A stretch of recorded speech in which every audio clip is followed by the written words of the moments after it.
Hey guys, welcome back to the live stream. Thank you guys so much for checking in with us and watching. We appreciate your viewership. We want to make sure you guys are checking in with the YouTube channel. Make sure you guys are going over there, subscribing, liking all the videos, commenting down below with any video suggestions. Make sure to go to the social medias as well. Make sure you guys are following, setting those notification settings on so you know when we're posting.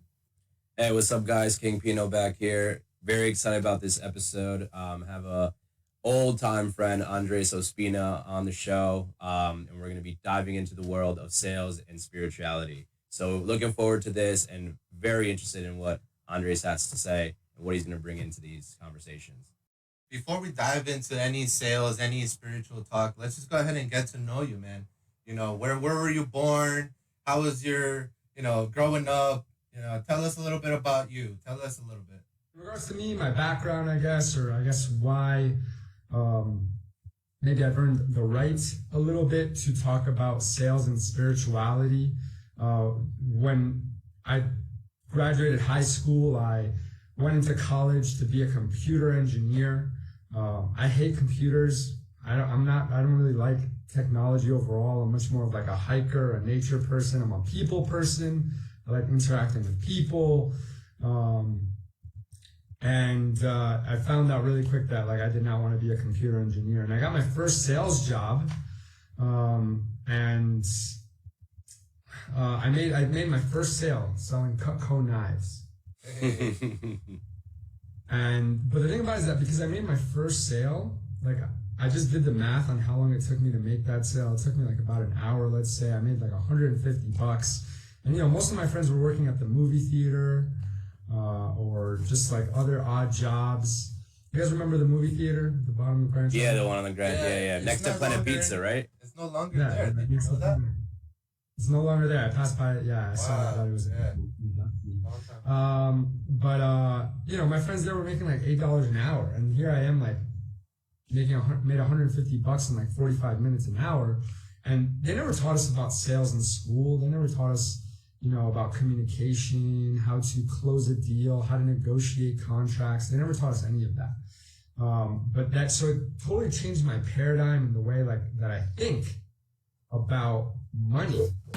Right. And you don't have to work an hourly or even salaries. Salaries are so limited because it doesn't matter whether you work 40 hours or 80 hours. If you have a $50,000 a year, $100,000 a year, $150,000, $200,000 a year salary, it's capped at that, right? No matter how many hours you work. The whole kind of profits over wages, commissions over wages really caught my attention. And I dropped out of college and I went right into sales. And I didn't realize right away that I wasn't going to close every sale. So struggled a lot in my first couple of years. My parents thought I was making a stupid decision by pursuing that path.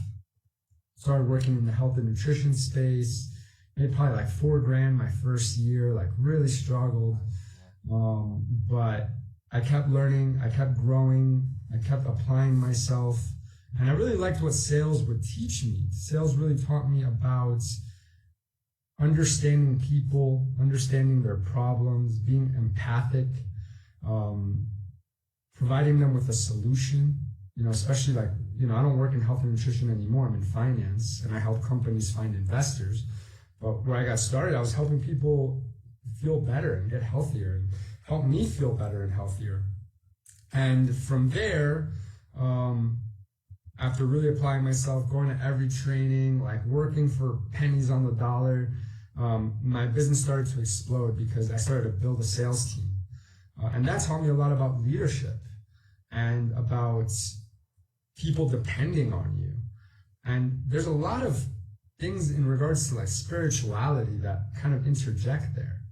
And we can kind of dive a little deeper and have you guys ask questions about that. But it turned me into a very spiritual person because I thought that, I learned that through good sales strategies, you can hypnotize people, right? You can really influence people to kind of do as you wish, but when you add in spirituality to that, spiritual practices, whatever religion you are, whatever you believe, it allows you to do it with integrity. It allows you to come from a good place. My spiritual practice prevents me from selling fighter jets, for example. Right. I can never sell fighter jets to a foreign army, you know, even if the commission on that is like $600,000 a jet or $1 million a jet. I can never do it because I know what those things are used for. So I would never use my skills or my powers of communication to do that, to sell missiles or weaponry or drugs, you know, pharmaceuticals or working with pharmaceutical, that's a big topic. You know what I mean? So because my spiritual practice keeps me aligned with what I want, not only in terms of money, right? Sales brings me money, but spirituality brings me mental health, mental clarity. It brings me it brings me good people into my life, you know, and helps me really connect with my heart. Like, is this a good opportunity that I should be pursuing or not? And really helps me listen to myself versus ignoring my subconscious mind or what my heart is telling me, because my mind is telling me to just chase the money and the money and the money, you know? Right. Andres, we have a couple of questions that have come in through the chat. One of them was, do you pray or meditate? I pray a lot of affirmations. So I do this very interesting thing, and this kind of came to me in this very spiritual experience. It's kind of a little psychedelic journey, and basically what I like to do is I really like to talk to like my ideal self. Like, I like to have conversations with the me that I really want to become. Okay. Like the super like buff Andres. Super safe. You know, like rocking like the gold Rolex, you know, just, you know, pulling up in his supercar, can levitate, you know, but I have conversations with him and we really just dig down into like what I need to do to kind of get to that level, you know? Yeah. 'Cause he knows, you know? Right. So that's kind of what I do. That's very, that's an exercise that works really well for me. Okay. A lot of times, like having that conversation with ourselves, with our future selves, the one that we want to be, is really crucial, and it also helps you like see like, how do I talk to myself? That's really important, because I'm a big believer that we are all our own gods in a way. Like, it's kind of opening up a bombshell here. Right. About my perception of God, but I just believe that we are the creators of our universe. So in essence, we are like a little piece of God. So I think having that conversation with ourselves and seeing how we have that dialogue is important. Helps me really like, also helps me spend time with myself. You know, a lot of times we have like issues being alone. And that has kind of helped with that, because I'm like, I'm not really ever alone. And then on the meditation side, man, I struggle with that. I'm very impatient. I'm very restless. I like being in movement. So my meditation for me is like running, biking, playing soccer. Like, those things keep me present. Right. And I think for a lot of people that like struggle with like things like yoga and meditation and they just don't enjoy it, find other activities that you enjoy that make you present, that make you conscious of the present moment, you know? Fair enough. And another follow-up with that question was, how difficult has it been for you to stay consistent with your spirituality, like through this process that you've been going through and through the work and stages that you've gone through? I think the past couple of years have been like really different for all of us. Like, I think the more, you know, I have the beautiful opportunity to talk to a lot of people every day, do events. We did virtual events.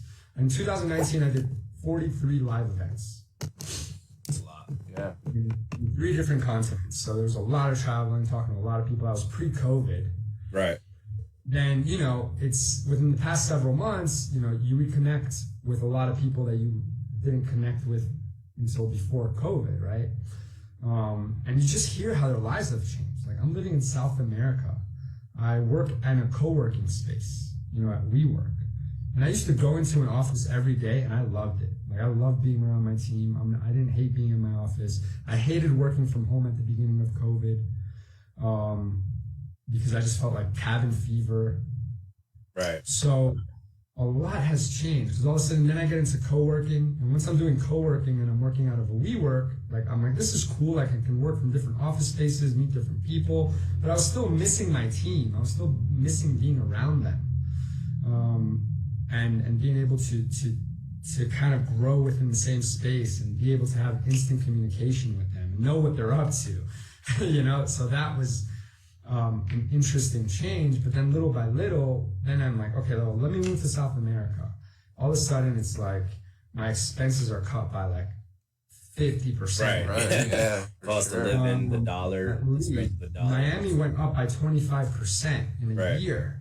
Everybody's moving out to Florida. So it's like life just changes immediately due to these things. I adapted well, thank God. But then when it comes to consistency, like it changes a lot of the things that you usually were used to in your routine. Right.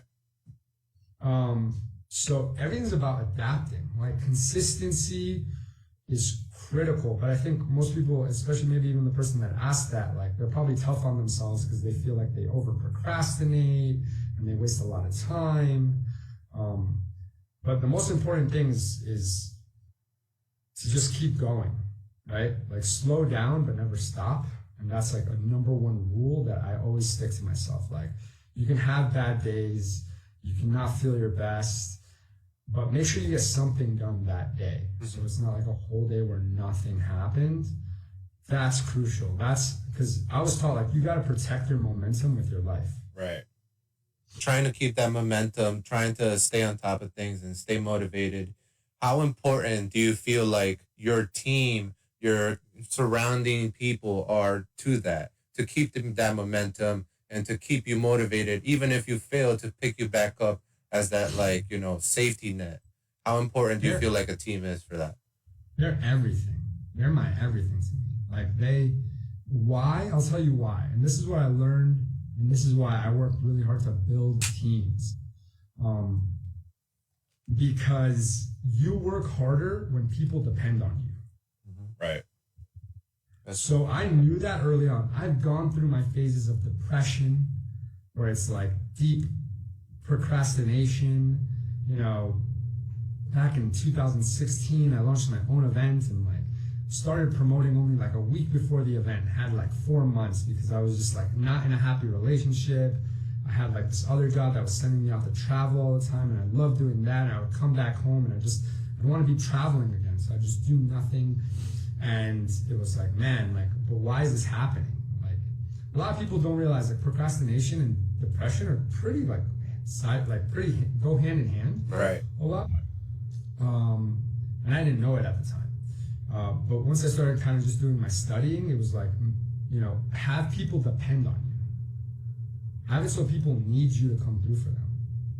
Right. And so that's why my team's so important, because I know that I got to come through for them. And the truth is, I'm a people person. I come through for people more than I come through for myself. Yep. That's the truth. Right. So I can either like accept that and figure out systems and build ways to change it.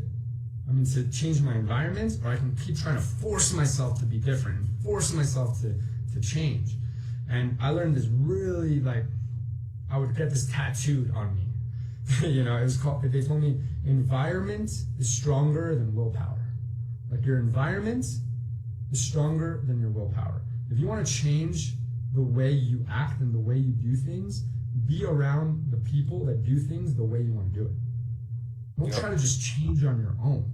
Right. Like the easiest way is to just get around the right people, and naturally you'll change. And I'm like, that's great. Like that was one of the best pieces of advice I ever got in my life, because I'm like, well, that's easy. I don't have to keep trying to force myself and beat myself up because I keep procrastinating and going to the fridge and ordering food and doing laundry and cleaning the house when I really should be like writing emails, calling leads. Yep. You know? Yeah. I'm like, let me just get around the right people. And naturally, like my actions just started changing, right? It's we kind of go on autopilot when we're around other people, when we're having a good time. That was like huge, because that puts you more into your power versus trying to like force your way to do something. Absolutely, man. And we have another question here from Ray Swaby. Thank you, man, for participating here. He's asking, what is your message to the younger generation about wanting to become their own boss or wanting to invest? The number one piece of advice that I could really give to any young person looking to be an entrepreneur is to get into sales. Yeah. Learn how to sell. Learn how to freaking learn a product, learn the stats, and present it to someone and get someone to give you a check or Venmo you for it. Like, learn how to be the direct link between the money and the product and the service. Right. Like, that's what salespeople are. That's why salespeople get paid more than anybody else in the companies that they work for. Facts. Because they are the direct bridge between the money and the company. They are the reason it crosses over. Once the money gets over there, then marketing can take it, rebrand, remarket, operations can pay their accountants, human resources, CEOs can get paid. The sales team is the direct connection to the money. Right. So you got to learn how to be the direct connection for the money for your organization or whatever it is that you're trying to sell. And getting into a position where you can learn the full process, like a cradle to grave, like finding your own leads, as you mentioned, like knowing how to do everything from start to finish. If you can get into sales positions that will teach you how to negotiate contracts, all those other steps. I mean, those are core principles of any entrepreneurial. Like, you're going to have to do that if you want to run your own shop or do anything on your own. Like, you need to learn some of the legal sides that just come through contract negotiations, like being screwed over a couple of times, because it will happen a lot more than you know in sales, and like learning how to overcome those situations and learning from that. Diving in without, having some sort of that sales background, I feel like could be really tough for people to really connect on how am I going to get my money through my door for what I want to put out there, whatever that product may be. Exactly, and you gotta have fun learning how to sell, because you're learning how to communicate with people, how to influence them, how to change their minds, how to get them to be on your side, how to take a tense situation and soften it up. It's like I'm called a lot by my team to go, do crisis control, right? You got an upset client. Improvise, The client will come to me and be like, hey, can you talk to this guy? Because you know how to work it. Right. It's like, and I love that. I love having that reputation. I can go in, that like people trust me to go into a very tense situation and be able to simmer it down. And all of that has come from my practice and training in sales. And because of it, like, if you know how to sell, you're never going to go hungry. Ever, ever, ever, ever. How do you feel about, the whole cryptocurrency changing the world of sales? How are you guys taking in payment now? Like, is that an option now? Can you buy? We take crypto payment on our website. We take crypto payments on our website. We offer a discount for paying with crypto, for sure. And that's another thing. So once people actually start taking crypto as payment, so you have that. Once people start internationally being able to transfer money, and once more stores start taking it as payment, right, that's when you're going to just see like another freaking boom. Right. It's like once that meta thing for Facebook. Once that adoption becomes way more consistent, you can actually make payments with crypto. Like, you'll have a crypto debit card, and people start doing that transfer. That's when people are really going to regret not having gotten into crypto.